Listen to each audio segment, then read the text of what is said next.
Hello, everyone. My name is Zulfiqar, and welcome to Income Investors. With me today is John Whitefoot. But before we talk about the income pick, I want to let you know that anything you hear in this video is for information and educational purposes only. Nothing in this video should be taken as personalized investment advice. Investing comes with a lot of risks. No matter how safe an investment sounds, there are risks involved.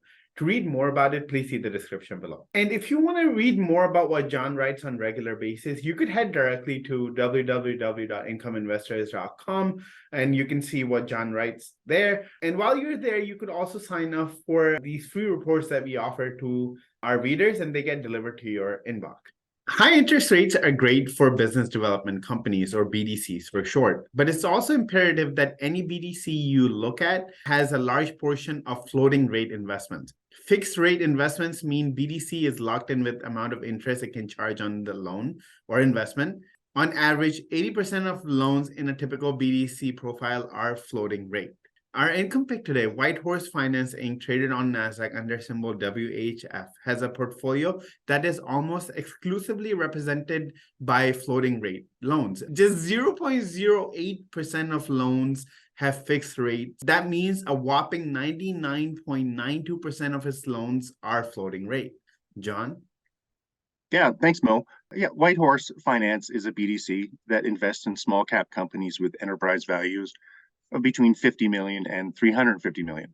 Since its initial public offering in December 2012, WhiteHorse has invested 2.5 billion in 218 transactions.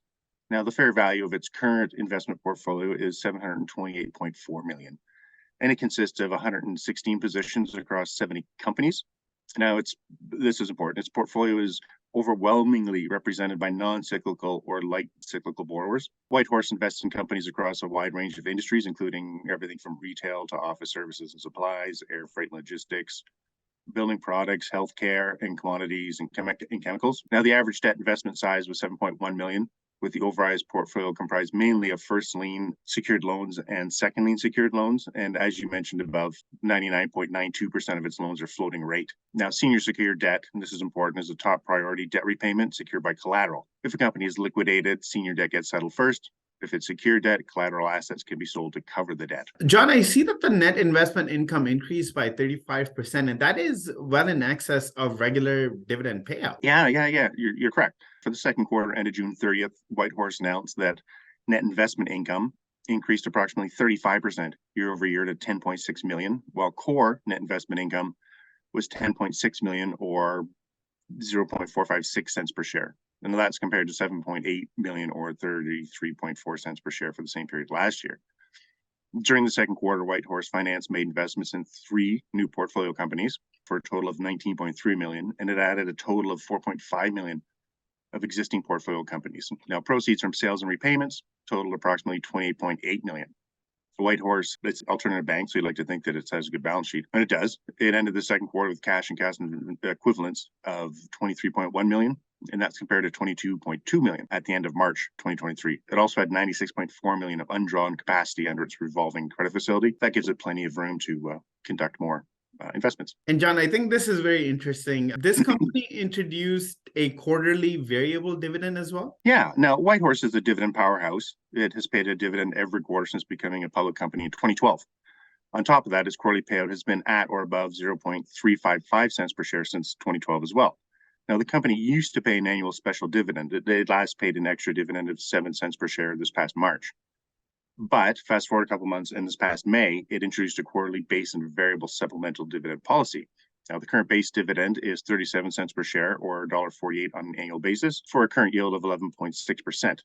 Going forward, in addition to the quarterly base dividend, the company's board expects to also declare, where applicable, a quarterly variable supplemental dividend in an amount to be determined each quarter. Now, let's talk about how is WhiteHorse Stock doing. I see that the chart looks amazing. Yeah, WhiteHorse Finance stock has, for the most part, traded in a fairly tight range over the last 2 years, but it has recently made pretty solid gains to the upside.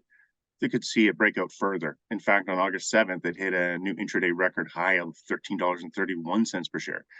And it has mostly held on to those gains since then. Now, as of this recording, WhiteHorse stock is up 11% over the last 6 months and around 9% year over year. Again, solid gains, but even conservative Wall Street sees brighter days ahead for WhiteHorse stock. with analysts providing a 12-month share price forecast of $14. John, thank you so much for your analysis. Just to recap, WhiteHorse Finance Inc. is a great BDC with a diversified portfolio made up almost exclusively of floating rate investments. It has a strong balance sheet, is throwing lots of cash. Its quarterly payout has been at or above 35.5 cents per share since 2012, and it recently introduced a quarterly base and a variable rate dividend policy. That's it for today. We'll be back with another income pick soon, so stay tuned. In the meantime, don't forget to like this video and subscribe to our channel. Goodbye for now.